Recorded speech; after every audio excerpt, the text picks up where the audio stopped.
ఉన్న బంగారాన్ని విడిపించి ఆ రోజు ఆన్లైన్ రేటుకే మేము కొంటాం. Sharma gold company.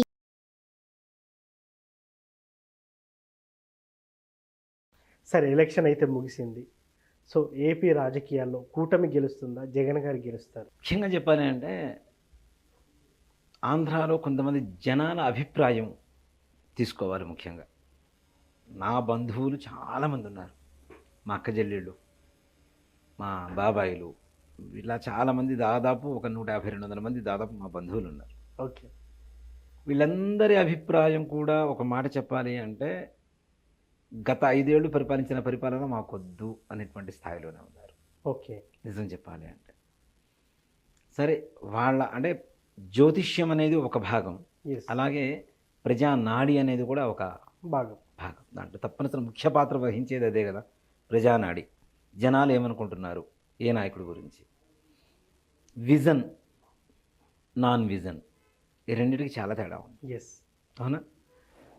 భవిష్యత్ తరాలకి ఏది పనికొస్తుంది? ఇవాళ రోజున హైదరాబాద్లో ఇంతమంది సాఫ్ట్వేర్ ఇంజనీర్లు ఉన్నారు, ఇంతమంది సాఫ్ట్వేర్ ఉద్యోగస్తులు ఉన్నారు, ఇంత భాగ్యనగరం ఇంకా సౌభాగ్యనగరంగా మారింది Yes. అని చెప్పడానికి విజనే కారణం అని చెప్పచ్చు. అవును సార్, అవును. కదా, 2020 2020 అని చాలా ప్రయత్నాలు చేసి నిజంగానే అవును. చాలా వరకు ముందుకు లాక్కొచ్చారు.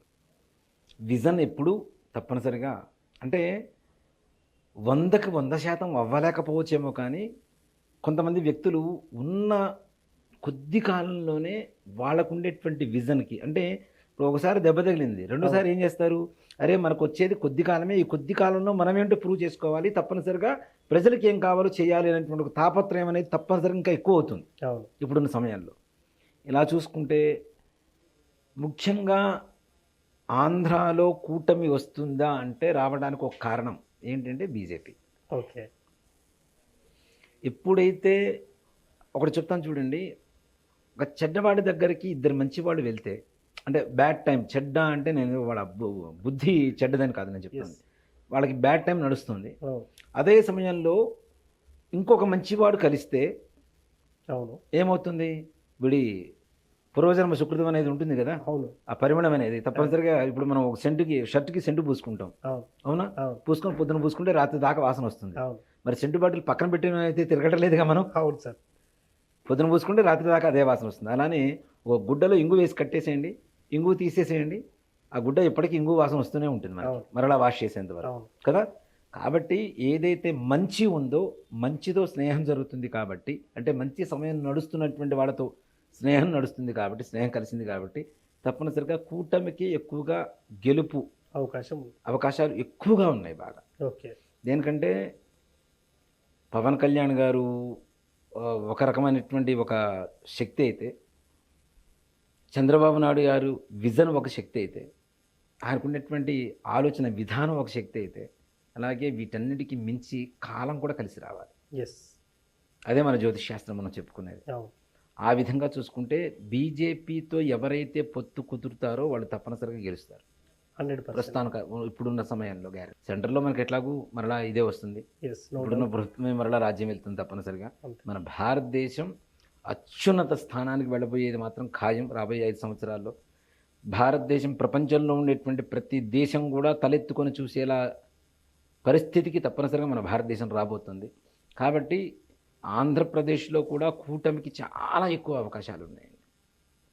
చంద్రబాబు నాయుడు గారు జైలుకి వెళ్ళారు, ఆయనకి బ్యాడ్ టైం నడుస్తుంది అని అనుకుంటున్నారు.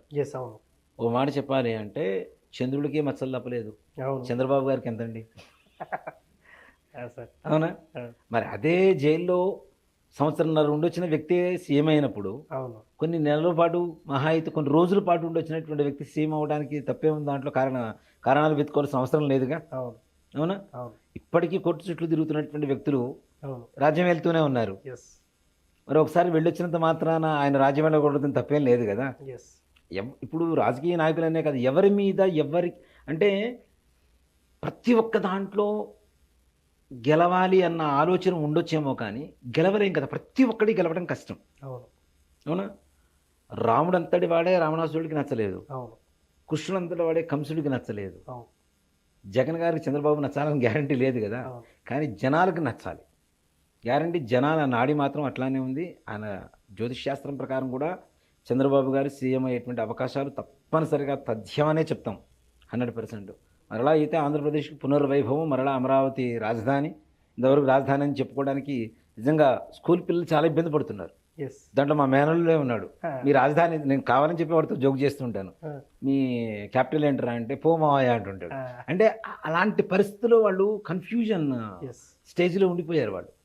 అలా ఉంచడం కూడా కరెక్ట్ కాదు కదా. వాళ్ళకు ఒక క్లారిటీ ఉండాలి, ఇది మా ఆంధ్రప్రదేశ్, మా రాజధాని ఇది, మా నాయకుడు ఇలా ఉన్నాడు, మాకు ఇలా మంచి చేస్తున్నాడు అని. ఎంతసేపటికి డబ్బులు, నిజంగా ఒక మాట చెప్తానండి, నేను ఏ రాజకీయ నాయకుడికైనా చెప్పాలనుకునేది నా మనసులో ఉండేటువంటి ఆలోచన ఒక్కటే. ఎన్టీ రామారావు గారు పార్టీ పెట్టిన కొన్ని నెలల్లోనే ముఖ్యమంత్రి అయ్యారు. అయిన తర్వాత మరలా ముఖ్యమంత్రి అయ్యారు, తర్వాత మరలా ముఖ్యమంత్రి అయ్యారు. ఎలా అయ్యారండి?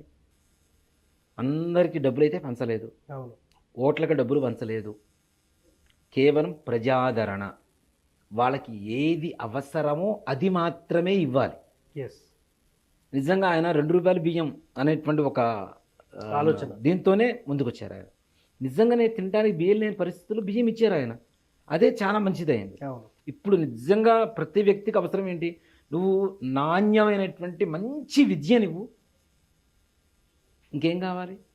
నిజంగా అనారోగ్యంతో బాధపడుతున్నటువంటి వాళ్ళకి నాణ్యమైన ఒక మంచి ఆరోగ్య పరిస్థితిని ఇచ్చేటువంటి హాస్పిటల్స్ కట్టించు, మెడికల్ కాలేజెస్ కట్టించు.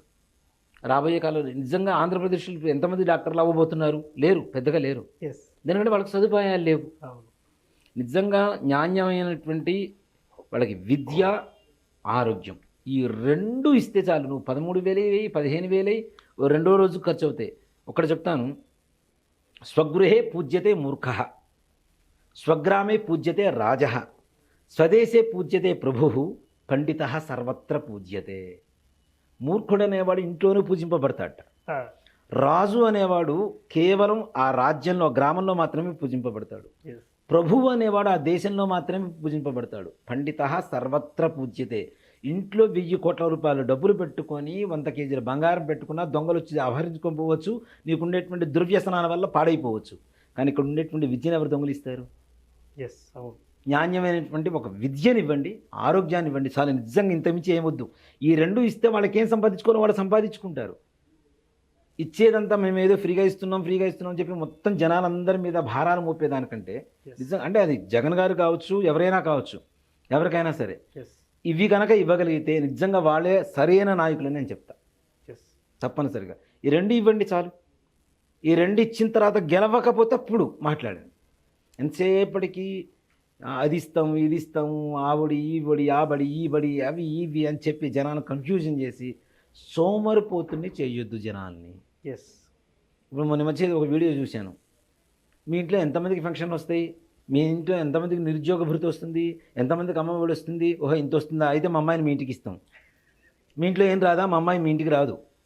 అంటే అంటే దుర్భరమైనటువంటి దౌర్భాగ్య పరిస్థితి మనం దిగజారుతున్నాం. ఉచితమైనటువంటి ఈ స్కీములు కావాలని చెప్పి స్కీములు కావు, ఇవన్నీ పెద్ద స్కాములే. కాబట్టి దయచేసి అట్లాంటి వాటికి ఆశపడటం అనేది జనాలు మానుకోవాలి, ఆశ చూపించడం అనేది నాయకులు మానుకోవాలి. కావలసినవి 2: విద్య, వైద్యం. విద్య ఉంటే ప్రపంచంలో ఎక్కడ పోయినా ఉద్యోగం చేస్తాడు. ఆరోగ్యమే మహాభాగ్యం. కాబట్టి బ్రతికుండాలి. కాబట్టి మనిషి చక్కగా కార్పొరేట్ హాస్పిటల్స్, కార్పొరేట్ స్కూల్స్, ఇవన్నీ ఎందుకు రాజ్యం వెళ్తున్నాయి? మనం నాణ్యమైనటువంటివి ఇవ్వలేకపోతున్నాం కాబట్టి. అవి ఇస్తే అవి ఎందుకు రాజ్యం వెళ్తాయి? వాటికి సపోర్ట్ చేయడం దేనికి? నిజంగానే చెప్తున్నా కదా, రాజకీయ నాయకులు జనాలని మోసం చేయడం కోసం ఏదో ఇస్తున్నామని ఒక పేరు చెప్పి ఒక స్కూల్, ఇప్పుడు స్కూల్ అన్నీ బాగు చేస్తున్నామని చెప్తున్నారు. ఒక జిల్లాలో ఒక స్కూల్ బాగు చేస్తున్నారు, అదే ఆ జిల్లా మొత్తం చూపిస్తున్నారు. జిల్లాలో ఒక స్కూల్ ఉంటే సరిపోతుందా? సరిపోతుంది. ఏ ఊరికి ఆ ఊరికి స్కూల్ ఉండాలి, అవన్నీ బాగుండాలి, చక్కగా ఉండాలి. ఇప్పుడు చాలా బాగు చేశారు, అది చేశారు, ఇది చేశారు. నిజంగా అంటే మా బోటి వాళ్ళం రాజకీయం గురించి మాట్లాడడం కరెక్ట్ కాదు. కానీ కాకపోతే అక్కడ జరుగుతున్నటువంటివి జనాలందరూ మాతో చెప్తున్నారు కాబట్టి, మా బంధువులు కానీ, ఇతర జనాలు కానీ, మా స్నేహితులు కానీ ఒకటే మాట చెప్పాడు ఒక అతనైతే, నెక్స్ట్ కూడా ఇదే రాజ్యం కనుక పరిపాలన చేస్తే నేను హైదరాబాద్ వచ్చి మీ ఇంట్లో పని మనిషిగా చేస్తానని చెప్పాడు మా స్నేహితుడు. ఇక్కడ బతకలేకపోతున్నావు, మీ దగ్గరకు వచ్చేసి పని మనిషిగా చేస్తాను, ఏది ఇస్తే అది తీసుకుంటాను, ఏది పెడితే అది తిని నీ ఇంట్లో బతుకుంటానని చెప్తున్నాడు. అలాంటి ఆలోచన విధానం మారుతుంది అంటే ఇంత దౌర్భాగ్య పరిస్థితి వెళ్తుంది సార్. తప్పనిసరిగా రాజ్యం పరిపాలన మారాలి, రాజు మారాలి, మరలా ఆంధ్రప్రదేశ్ పునర్వైభవాన్ని సంతరించుకోవాలి. సో నేను అడిగిన ప్రశ్నకి ఆంధ్రప్రదేశ్లో ఎవరు సీఎం అవుతారనే దానికి చాలా చక్కటి సమాధానం ఇచ్చారు sir. Thank you very much. శ్రీమాత్రే నమః, శ్రీ గురుభ్యో నమః. సో చూశారు కదా, ఇది వాటి కార్యక్రమం. మరో కార్యక్రమంలో మళ్ళీ కలుద్దాం. Thank you. సుమన్ టీవీలో మీ పర్సనల్ అండ్ బిజినెస్ ప్రమోషన్స్ కోసం కింది నెంబర్కి కాంటాక్ట్ చేయండి.